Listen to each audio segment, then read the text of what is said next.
अरे पिताजी, क्या हो गया? बड़ी टेंशन में लग रहे हो आप। अप्पू के एग्जाम में मार्क्स कम आए के? अरे आप छोड़ो वो सब। अब हर कोई हम दोनों की तरह होशियार तो हो नहीं सकता ना। अप्पू अगली बार ले आएगा अच्छे मार्क्स। अरे छोरे, यो सन्नाटा एग्जाम के रिजल्ट का ना है, यो सन्नाटा तो हम तो कुछ ना। दादी आपने बुलाया? हाँ छोरी, आ बैठ मारे पास। बोलिए। तू एक मारा काम करेगी? हाँ बोलिए दादी। ममता को शादी के लिए राजी करवाना है। अरे दादी क्या बात कर रही हो? मेरे होते हुए ममता की दूसरी शादी करवाओगी आप? अरे चुप कर।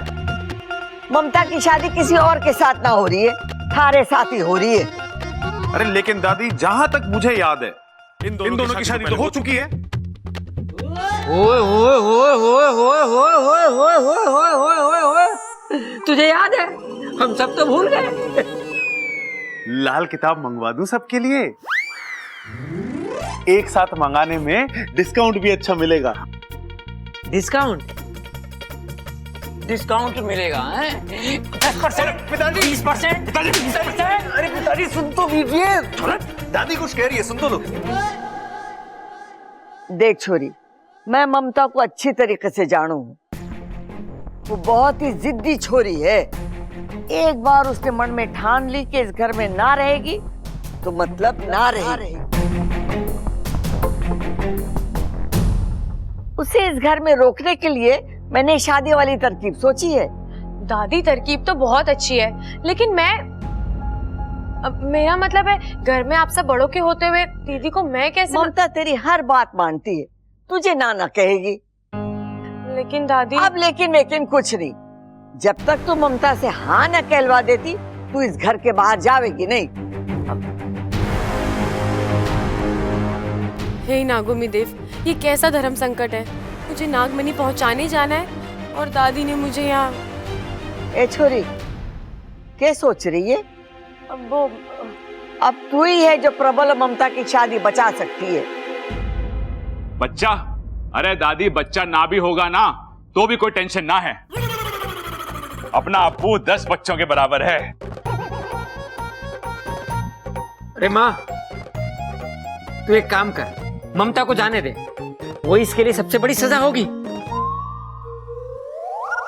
अरे खड़क अंकल, ऐसा मत बोलिए। इनका रिश्ता सलामत था और हमेशा सलामत रहेगा। दादी, मैं पूरी कोशिश करूंगी ममता दीदी को मनाने की। बस तूने हाँ कर दी, मैंने तसल्ली हो गई। ममता दीदी, मैं आपके लिए एक बहुत अच्छा रिश्ता लेकर आई हूँ। किसका? प्रबल भैया है ना। मुझे उस लफंगे के बारे में कुछ भी नहीं सुनना। वो लफंगे नहीं है भाभी। भाभी? मैं किसी की भाभी वाभी नहीं हूँ। इनका मतलब है होने वाली भाभी। प्रबल भैया है ना, वो आपसे शादी करना चाहते हैं। शादी? और उससे? कभी नहीं।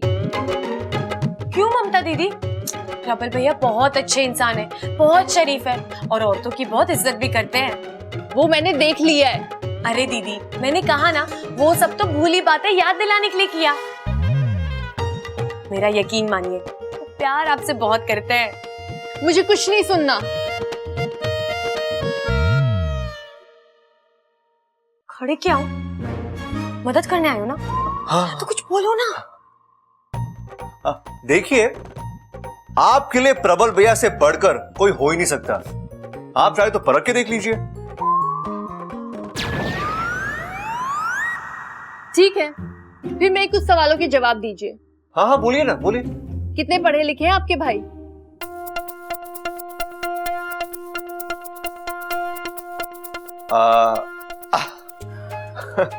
गांव के स्कूल में इतनी कक्षाएं नहीं है जितनी प्रबल भैया ने पास की है। अच्छा, करते क्या है? पहलवानी करते हैं। पूरे रोहतक में उनकी बराबरी करने वाला कोई पहलवान ही नहीं है। कोई बुरी आदत? नहीं, कोई बुरी आदत नहीं। नहीं कैसे? एक बुरी आदत तो है ना। क्या? सामने वाला करे या ना करे, लेकिन वो सबसे प्यार करते हैं। ये हमारे खून में है।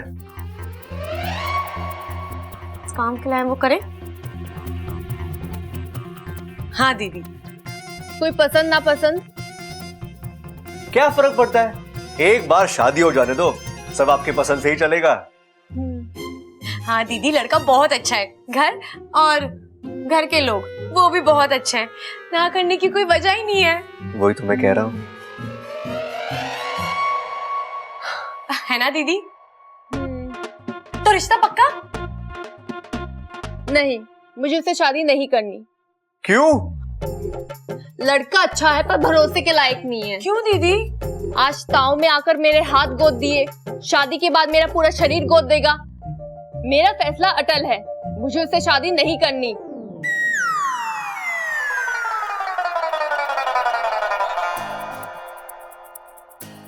मुझे तो लगा था ममता दीदी मान जाएंगी, लेकिन पता नहीं वो ए वक्त पर अरे ऐसा... अच्छा, तुम लड़कियां होती ही ऐसी हो, ऐसी होती हो तुम। मैं नारियल को बिना फोड़े बोल सकता हूँ उसमें कितना पानी है।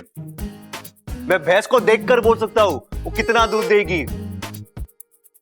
मुर्गी को देखकर बोल सकता हूँ वो अंडा कब देगी। लेकिन किसी लड़की का चेहरा देखकर उसके दिल का हाल जानना नामुमकिन, नामुमकिन। बस बस बब्बल जी, ज्यादा नौटंकी मत करिए। नौटंकी? नौटंकी मैं नहीं, तुम लोग करते हो यार। चेहरे में कुछ और होता है, दिल में कुछ और होता है, और जुबान पे कुछ और ही होता है। अरे जो दिल में है वो बोल दो ना, तुम भी खुश, सामने वाला भी खुश। आपको कैसे पता हमारे दिल में क्या होता है? लड़का हूं मैं, अच्छा। किताबें पढ़ने से पहले आंखें पढ़ना सीखा है मैंने।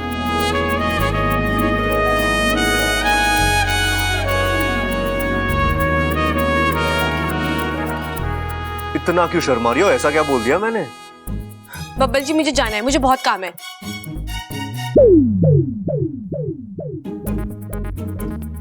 मुझसे भी जरूरी काम है तुम्हारी लाइफ में? हाँ।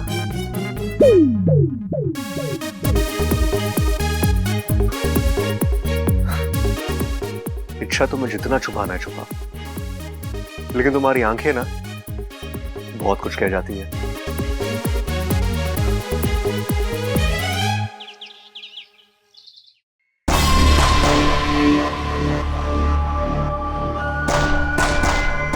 उस खड़क ने बीच में आके मेरे पूरे इरादों पर पानी फेर दिया। अगर वो बीच में नहीं आया होता तो अब तक मैं नागिस्तान पहुंच गई।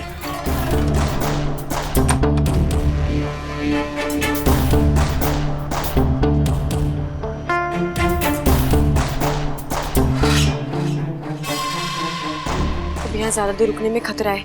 किसी ने इस मनी को देख लिया या किसी गलत हाथ में पड़ गया तो? नहीं नहीं नहीं, मुझे जल्द से जल्द इस मनी को नागिस्तान पहुंचाना पड़ेगा। इस जिम्मेदारी को साथ लेकर यहाँ नहीं रुक सकती।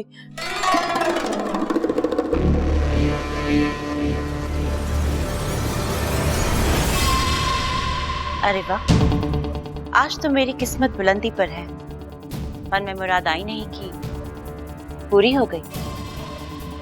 अब तो विशैली के सिर्फ 2 लक्ष्य, एक नागिस्तान का पता और दूसरा मौका मिलते ही इच्छा का खात्मा।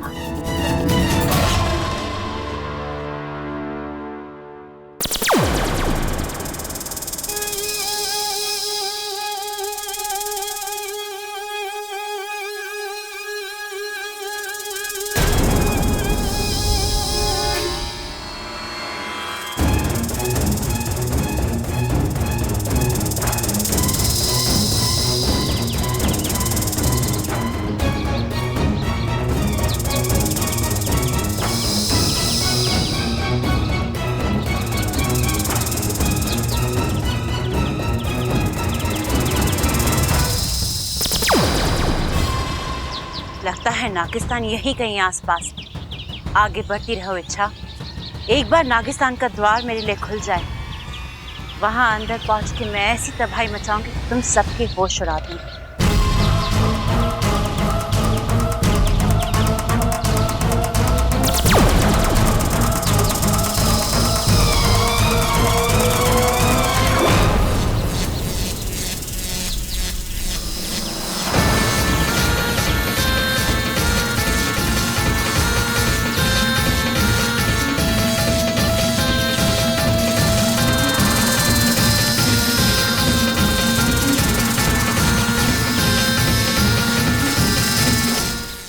कौन हो तुम और किस देश से आई हो? जहां तक मेरा अभ्यास है, तुम विशालगढ़ की रहने वाली हो और नागिस्तान की खोज में निकली हो। लेकिन विशालगढ़ के नाग न कभी नागिस्तान पहुंच पाए हैं और न कभी पहुंच पाएंगे। तुम्हारी दुनिया अलग है और हमारी दुनिया अलग। अपनी अपनी दुनिया में सब खुशी से रहे, इसी में सबकी भलाई है। आज तुमने इच्छा को गुमराह किया है। तुम्हारा इरादा यकीनन नेक नहीं था। फिर भी हम तुम्हें माफ करते हैं, क्योंकि हम शांति प्रिय नाग हैं और मार काट में विश्वास नहीं करते हैं। जाओ यहां से। लेकिन इस एहसान को हमेशा याद रखना। हाँ, एक बात और, किसी भी गुनाह के लिए माफी एक बार मिलती है, बार बार नहीं। इसीलिए आइंदा ये गलती मत करना। जाओ, हम तुम्हें आजाद करते हैं।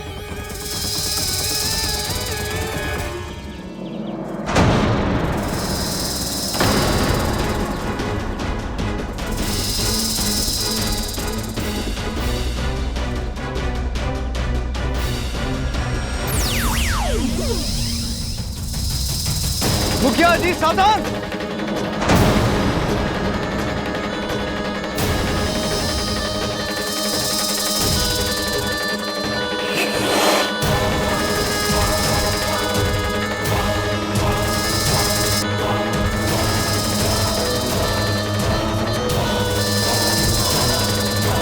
देखो, भागने न पाए, पकड़ो उसे।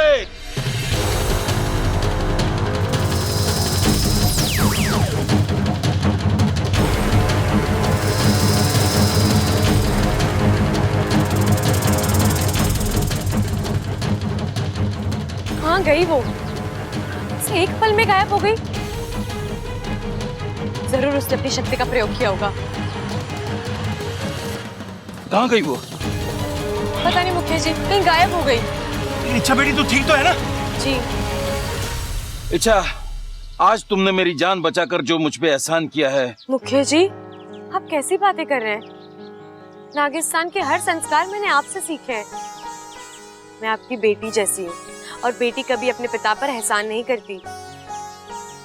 परंतु तुम प्रशंसा के काबिल तो हो ही। अच्छा किया जो तुमने हमें पहले से ही आगाह कर दिया था। अगर आज विशालगढ़ की वो नागिन नागिस्तान पहुंच जाती तो कयामत ही आ जाती। असल में तो मुझे शक तब भी हो गया था जब वो नाग मुझे मणि देने आया था, और मुझे यकीन था कि नागमणि जैसे बड़ी बात आप मुझसे छिपा ही नहीं सकते। इसलिए मैंने वाकु के जरिए माँ से बात की। और माँ ने तुमसे कहा होगा कि ऐसी कोई नागमणि कभी चोरी नहीं हुई थी। हाँ, और जब मुझे यकीन हो गया कि ये किसी की चाल थी, तो उसे जानने के लिए और उसे रंगे हाथ पकड़ने के लिए मैंने ये चाल चली।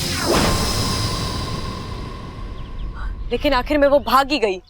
चलो कोई बात नहीं, हम सब सुरक्षित हैं, हमारा नागिस्तान सुरक्षित है।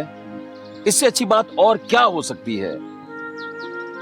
मुखिया जी, ये नागमणि आप रखिए, ये आपके पास सुरक्षित होगा। अच्छा बेटी, अब नागिस्तान चलो, माँ तुम्हारा इंतजार कर रही होगी।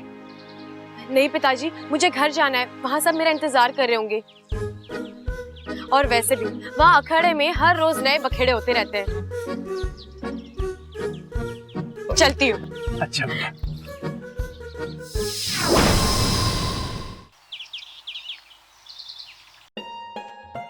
अरे ममता तू यहाँ बैठी है, ले बिस्कुट खा, हमारा प्रबल लाया है। ए छोरी, हमारा प्रबल इतना बुरा भी ना है। अरे तू जानती नहीं है वो तुझसे कितना प्रेम करे।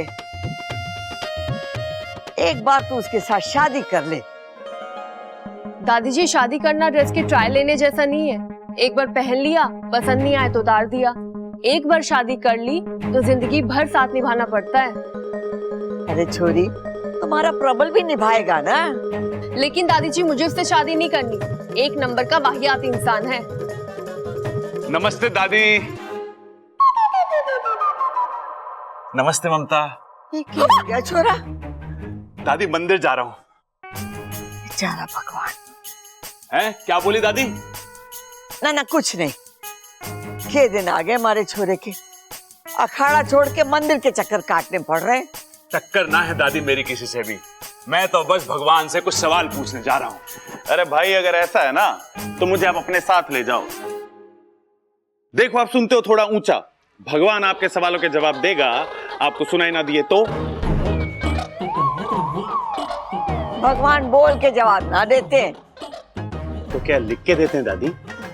अरे बावले, भगवान के सामने सच्चे दिल से हाथ जोड़ो तो वो आपको आशीर्वाद भी देते हैं, आपकी बात भी सुनते हैं और आपकी सारी मुश्किलें हल भी करते हैं।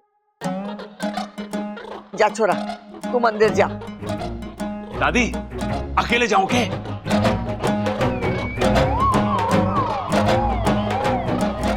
तू आँख क्यों मार रहा है? दादी मैंने बोला था ना, 1 नंबर का लफंगा है ये। अरे नाना भाभी, भाई आंख ना मार रहे, भाई की आंख में तो कचरा पड़ा है, कचरा। अरे कचरा कहाँ पड़ा है मेरी आंख में? अरे कचरा पड़ा है, मैं कह रहा हूँ कचरा पड़ा है। अरे कचरा कहाँ पड़ा है मेरी आंख में? देख। कचरा मत करो, मैं कह रहा हूँ कचरा पड़ा है तो कचरा पड़ा है। अरे कचरा ना है, देख। अगर कचरा, अरे भैया, आपको आंख दिखाने की जरूरत नहीं है, वो तो बस। अरे अब यो भी आंख मारने लग गया। अरे आपकी भले के लिए आंख मार रहे। अरे भले के लिए थोड़ी ना कोई आंख मारता है। तो आप क्यों मार रहे थे? अरे मैं भी भूल गया। ममता, मैं क्यों आंख मार रहा था? मुझसे क्या पूछ रहे हो? ए छोरी, तू भी आंख मार रही है? हे भगवान, लगता है ये आंख मारना भी छूत की बीमारी है। तू ये सब सोचना छोड़ दे और जो मैं कहती हूँ वो तू सुन। तू प्रबल के साथ मंदिर चली जा। राम जी सब जानते हैं, जो तेरे मन में है वो भी और जो तेरी किस्मत में है वो भी। जा छोरा, मंदिर जा। चल चल, ममता के साथ मंदिर हो जा।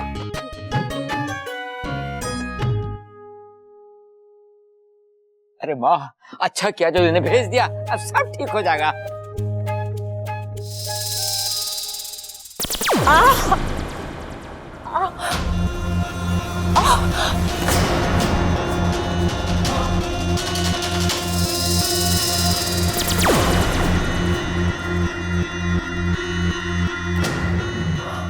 अरे विशैली, लगता है आपको तो बहुत दर्द हो रहा है। मेरे पास विशैलगढ़ की खास दवा है, लगा दूं, आराम आ जाएगा। नहीं, इस घाव को खुला ही रहने दो। ऐसे तो ये घाव नासूर बन जाएगा, दर्द बढ़ जाएगा। अच्छा है, जितना दर्द बढ़ेगा, इच्छा से बदला लेने की चाहत मेरी उतनी ही बढ़ेगी। इतना बड़ा खेल, इसकी कीमत तो उसे चुकानी ही होगी। इच्छा अपना दाव लगा चुकी है, अब मैं अपना दाव लगाऊंगी। और जब विशैली अपना दाव लगाती है, ना इच्छा रहेगी ना उसका घमंड। आप क्या करने वाली हो? मैं कुछ नहीं करूंगी, अब जो कुछ करेगा बुद्धिराज करेगा। बुद्धिराज? हाँ, बुद्धिराज।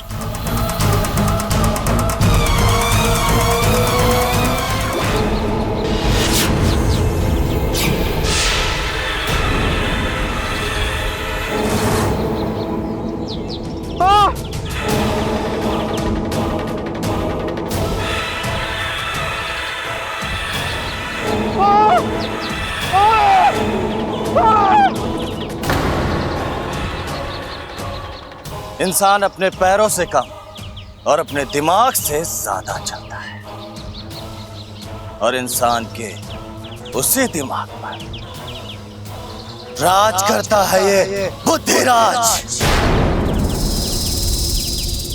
विशैली, तुम आज अचानक? बुद्धिराज, मुझे तुम्हारी मदद की जरूरत है। क्यों नहीं, जरूर।